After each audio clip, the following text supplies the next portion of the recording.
ใครเลยจะคิดว่าในศตวรรษที่ 21 อย่างทุกวันนี้จะยังคงมีการทำสงครามฆ่าล้างเผ่าพันธุ์แย่งชิงดินแดนแสดงความป่าเถื่อนใส่กันโดยไม่สนใจประชากรตาดำๆเพราะเมื่อย้อนกลับไปในช่วงสงครามโลกครั้งที่ 2ความโหดร้ายทารุณความสูญเสียจากสงครามทำให้ประเทศต่างๆทำสัญญาร่วมกันที่จะพยายามรักษาสันติภาพมีกฎมารยาทในการต่อสู้กันเมื่อเกิดความขัดแย้ง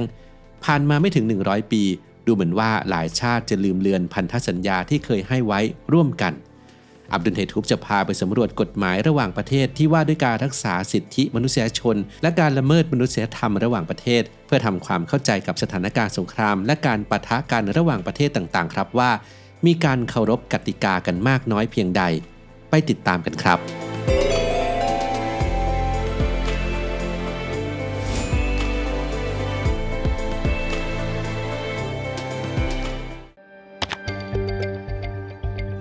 สภากาชาดในประเทศไทยในความคุ้นเคยของคนส่วนใหญ่คือที่รับบริจาคเลือดและการส่งของไปช่วยเหลือผู้ประสบภัยในที่ต่างๆซึ่งนี่เป็นส่วนหนึ่งของการทำงานที่เชื่อมโยงกับสภากาชาดในอีกหลายประเทศทั่วโลกโดยมีคณะกรรมการกาชาดระหว่างประเทศหรือ ICRC ที่ก่อตั้งเมื่อปีค.ศ. 1863 หรือพ.ศ. 2406ตั้งแต่ก่อนสงครามโลกครั้งที่ 1 ณ นครเจนีวาประเทศสวิตเซอร์แลนด์มีสัญลักษณ์เป็นรูปกากบาทสีแดงบนพื้นสีขาวซึ่งมาจากการกลับสีแดงและขาวของธงชาติประเทศสวิตเซอร์แลนด์วัตถุประสงค์สำคัญก็คือเพื่อให้ความคุ้มครองและความช่วยเหลือกับผู้ที่ได้รับผลกระทบจากเหตุการณ์ความขัดแย้งและสถานการณ์ความรุนแรงอื่นๆแต่ ICRC ต้องทำงานหนักขึ้นเมื่อเกิดสงครามไม่ว่าจะเป็นการแบ่งแยกชนชาติแย่งชิงดินแดนหรือผลประโยชน์ลำพังเพียงการทำงานของ ICRC ไม่สามารถรับมือกับความโหดร้ายของสงครามต่างๆได้การรับสมัครอาสาสมัครเพื่อทำงานในโรงพยาบาลสนามหรือการแจกอาหารเพื่อบรรเทาทุกข์อาจไม่เพียงพอทำให้เกิดแนวคิดที่จะชักชวนให้ประเทศสมาชิกเคารพหลักการสากลตามกฎแห่งมนุษยชนและการรับผิดชอบต่อมหาชนซึ่งเป็นขนบธรรมเนียมที่อาณาชนพึงปฏิบัติ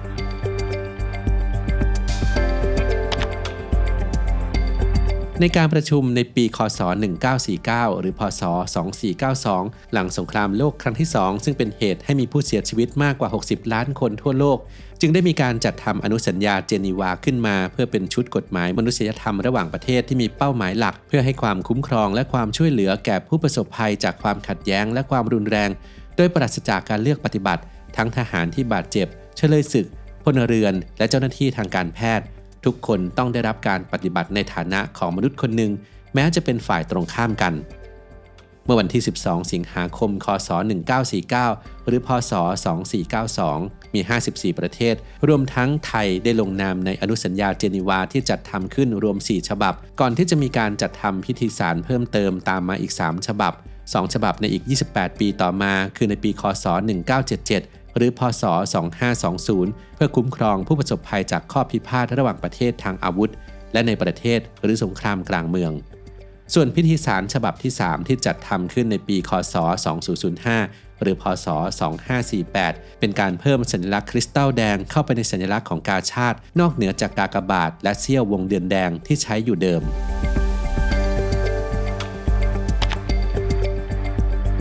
อนุสัญญาเจนีวาฉบับที่ 1 หลักการคือเคารพและให้ความดูแลแก่ทหารผู้บาดเจ็บและป่วยโดยไม่เลือกปฏิบัติไม่ว่าจะเป็นเชื้อชาติศาสนาเพศหรือความแตกต่างอื่นใดก็ตามทั้งนี้เพื่อช่วยเหลือทหารจำนวนมากที่ต้องเสียชีวิตจากการบาดเจ็บหรือโรคระบาดโดยห้ามการประทุษร้ายต่อชีวิตและร่างกายอย่างเด็ดขาดเช่นการฆาตกรรมการทรมานหรือการละทิ้งบุคคลเหล่านี้ไว้ในสนามรบโดยปราศจากความช่วยเหลือทางการแพทย์อนุสัญญาเจนีวาจึงออกกฎให้สามารถใช้เครื่องหมายกาชาดเป็นสัญลักษณ์ในพื้นที่ทำการรบเพื่อแสดงให้เห็นว่าเป็นอาณาเขตหรือบุคคลที่ต้องได้รับความคุ้มกันและบุคลากรทางการแพทย์ตลอดจนหน่วยพยาบาลต้องได้รับการคุ้มครองแต่ในความเป็นจริงในปัจจุบันที่เกิดขึ้นแม้จะมีการบังคับใช้อนุสัญญาเจนีวาแต่ก็ยังมีโรงพยาบาลจำนวนไม่น้อยถูกถล่มหรือมีการทำลายรถขนอุปกรณ์ทางการแพทย์ปรากฏให้เห็นอยู่เสมอ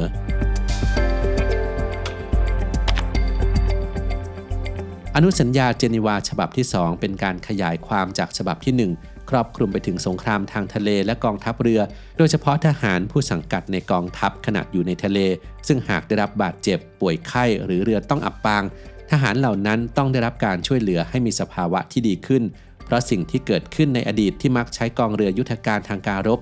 มักพบรายงานการสังหารทหารเรือที่รอดชีวิตจากการโจมตีหรือการทิ้งศพลงทะเลจึงมีการกำหนดอนุสัญญาฉบับที่ 2 ขึ้นเพื่อให้ทหารเรือได้รับความเคารพและคุ้มครองในทุกพฤติการและถือว่าเป็นเฉลยศึกหากตกอยู่ในอำนาจของฝ่ายศัตรู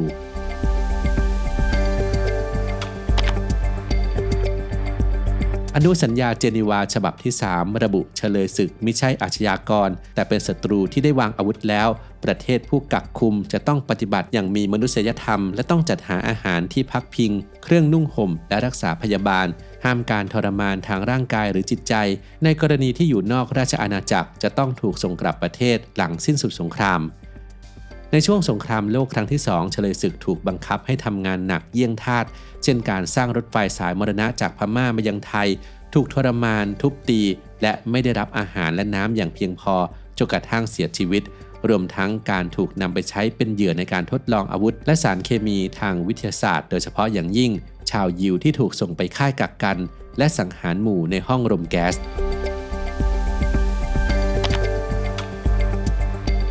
อนุสัญญาเจนีวาฉบับที่ 4เป็นส่วนที่จัดทำขึ้นอย่างเร่งด่วนในเวลานั้นเพื่อคุ้มครองแก่พลเรือนเนื่องจากไม่มีบทบัญญัตินี้ในสงครามโลกครั้งที่ 2ทำให้ประชากรของประเทศที่ได้เข้าร่วมสงครามได้รับความเดือดร้อนส่วนหนึ่งมาจากเหตุทิ้งระเบิดปรมาณูที่เมืองฮิโรชิมาและนางาซากิทำให้มีผู้เสียชีวิตหลายแสนคนและได้รับผลกระทบตามมาอีกหลายปีดังนั้นอนุสัญญาฉบับนี้เน้นให้บุคคลพลเรือนมีสิทธิที่จะได้รับความเคารพในตัวตนเกียรติยศสิทธิในครอบครัวและศาสนาห้ามอย่างเด็ดขาดมิให้กระทำการใดๆที่มีลักษณะเป็นการประทุษร้ายต่อชีวิตและร่างกาย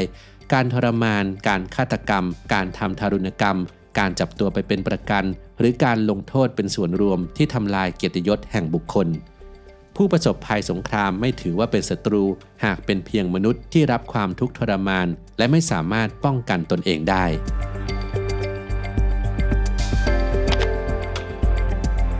สงครามรัสเซียยูเครนเริ่มต้นขึ้นอย่างเป็นทางการเมื่อ 24 กุมภาพันธ์ คศ 2022 หรือ พศ 2565 รัสเซียเริ่มบุกยูเครนอย่างจริงจังหลังมีข้อพิพาทเรื่องการผนวกดินแดนไครเมียและการสู้รบในภูมิภาคดอนบัสกันมาก่อนยิ่งนานวันสงครามยิ่งยืดเยื้อมีนานาชาติเข้ามาเกี่ยวข้องทั้งยุโรปและสหรัฐเพื่อให้การช่วยเหลือด้านอาวุธแต่ที่สำคัญศาลอาญาระหว่างประเทศหรือ ICC ได้เริ่มการสอบสวนเพื่อหาตัวผู้รับผิดชอบด้านสิทธิมนุษยชนแล้วเพราะมีรายงานว่ากองทัพรัสเซียได้โจมตีพื้นที่พักอาศัยโรงเรียนและโรงพยาบาลซึ่งรวมไปถึงการทิ้งระเบิดใส่โรงละครในเมืองมาริอูโปลที่พลเรือนจำนวนมากกำลังหลบภัยอยู่การเนรเทศประชากรเด็กอย่างผิดกฎหมายซึ่งเป็นอาชญากรรมสงครามเด็กชาวยูเครนจำนวนหลายหมื่นคนถูกบังคับให้ย้ายถิ่นฐานไปยังรัสเซียและบางส่วนถูกนำไปรับเป็นบุตรบุญธรรมและทั้งสองฝ่ายมีการปฏิบัติต่อเฉลยศึกอย่างไม่เหมาะสมเช่นการนำเฉลยศึกมาเผยแพร่ต่อสาธารณะเพื่อประจานซึ่งขัดกับหลักการที่ว่าเฉลยศึกต้องได้รับการคุ้มครองและต้องได้รับการปฏิบัติอย่างมีมนุษยธรรมความขัดแย้งระหว่างอิสราเอลกับปาเลสไตน์เกิดขึ้นอย่างต่อเนื่องยาวนานนับตั้งแต่หลังสงครามโลกครั้งที่ 2แต่สงครามในบริเวณฉนวนกาซารอบล่าสุดที่เกิดขึ้นมานานกว่า2ปีเริ่มตั้งแต่วันที่7ตุลาคมคศ2023หรือพศ2566กลุ่มฮามาสเริ่มเปิดฉากโจมตีก่อนจากนั้นอิสราเอลได้ประกาศสงครามและปฏิบัติทางการทหารครั้งใหญ่อย่างหนักกระทรวงสาธารณสุขรายงานว่ามีผู้เสียชีวิตไปแล้วมากกว่า 60,000 คนการต่อสู้ยืดเยื้อจนคณะกรรมการสอบสวนขององค์การสหประชาชาติระบุว่าชาวอิสราเอลก่ออาชญากรรมฆ่าล้างเผ่าพันธุ์ชาวปาเลสไตน์ในฉนวนกาซาโดยให้เหตุผลว่ามีการโจมตีเป้าหมายที่ได้รับการคุ้มครองเช่นโรงพยาบาลทิ้งระเบิดเพื่อตั้งใจสังหารพลเรือนปาเลสไตน์ทำให้ชาวปาเลสไตน์ได้รับอันตรายทางร่างกายและจิตใจอย่างร้ายแรงชาวปาเลสไตน์ต้องอพยพออกนอกพื้นที่ทำร้ายร่างกายผู้ถูกคุมขังจงใจสร้างเงื่อนไขเพื่อทำลายชาวปาเลสไตน์ทำลายโครงสร้างพื้นฐานปิดกั้นความช่วยเหลือจากนานาชาติและขัดขวางการมีบุตรด้วยการโจมตีคลินิกเจริญพันธุ์ที่ทำลายตัวอ่อนไป 4,000 และอสุจิอีก 1,000 ตัวอย่างใน ในขณะที่ฝั่งอิสราเอลอ้างว่าอิสราเอลกำลังถูกใส่ร้ายและคณะกรรมการที่กล่าวหาอิสราเอลไม่ได้เป็นคณะทำงานทางการของสหประชาชาติในขณะที่นายกรัฐมนตรีเบนจามินเนทันยาฮูเคยให้คำมั่นว่าจะแก้แค้นชาวปาเลสไตน์อย่างสาสม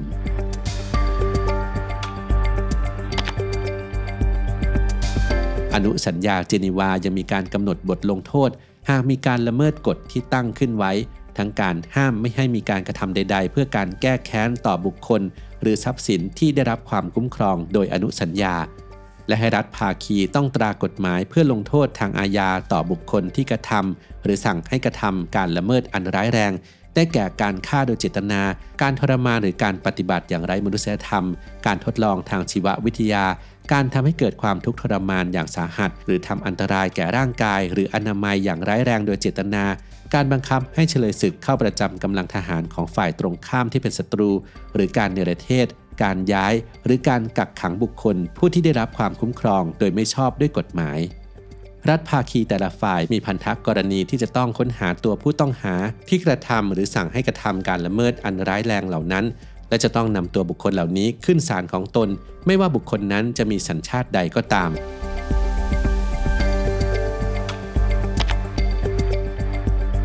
การฆ่าล้างเผ่าพันธุ์เขมรเป็นการละเมิดอนุสัญญาเจนีวาอย่างชัดเจนแต่กว่าบทลงโทษจะมาถึงก็ดูจะไม่ทันการ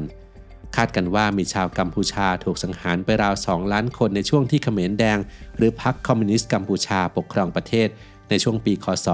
1975ถึง1979หรือพศ2518ถึง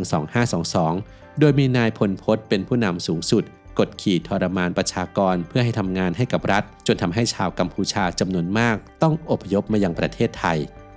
โลกต้องรอนานกว่า40ปีกว่าคดีจะถึงที่สุดในปีคศ2022หรือพศ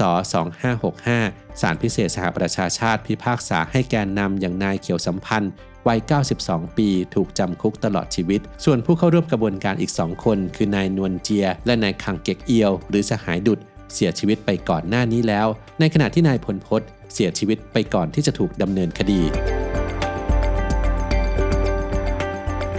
ดูเหมือนว่าเมื่อเกิดสงครามขึ้นแต่ละฝ่ายก็คล้ายกับจะหลงลืมเรื่องสิทธิมนุษยชนหรือมนุษยธรรมระหว่างประเทศมุ่งแต่จะเอาชนะค้าคานคิดถึงแต่ผลประโยชน์โดยไม่คำนึงถึงความเสียหายหรือความสูญเสียของพลเรือนการลงโทษผู้กระทำผิดตามกฎเกณฑ์ก็ดูจะไม่ทันใจและไม่สามารถชดเชยให้สะสมกับความผิดที่เกิดขึ้นได้อับดุลไททูบขอภาวนาให้ทุกสงครามและความขัดแย้งสิ้นสุดลงได้อย่างรวดเร็วด้วยสันติวิธีเพื่อประโยชน์สุขของประชากรตาดำๆที่ต้องมาเป็นฝ่ายรับกรรมของผู้ปกครองที่ใช้อำนาจในทางที่ผิดอย่างไม่อาจหลีกเลี่ยงได้ CBD Sleep Gummies เป็นอีกหนึ่งตัวช่วยในการเพิ่มประสิทธิภาพการนอนหลับให้ลึกขึ้นมีส่วนผสมของสารสกัดจากคาโบไมล์ที่ช่วยให้รู้สึกสงบและผ่อนคลายครับผลิตภัณฑ์ในรูปแบบกัมมี่นี้รับประทานง่ายและช่วยลดภาพจำที่เกี่ยวกับยานอนหลับทำให้เข้าถึงง่ายและเป็นมิตรต่อผู้บริโภคครับผู้ที่เคยใช้ยานอนหลับแล้วรู้สึกมึนงงในตอนเช้าพบว่าเมื่อเปลี่ยนมาใช้ Sleep Gummies สามารถหลับได้ลึกโดยไม่ฝืนและตื่นขึ้นมาด้วยความรู้สึกปลอดโปร่งครับแล้วเมื่อคืนทุกคนนอนหลับดีไหมครับลองคอมเมนต์มาคุยกันได้นะครับ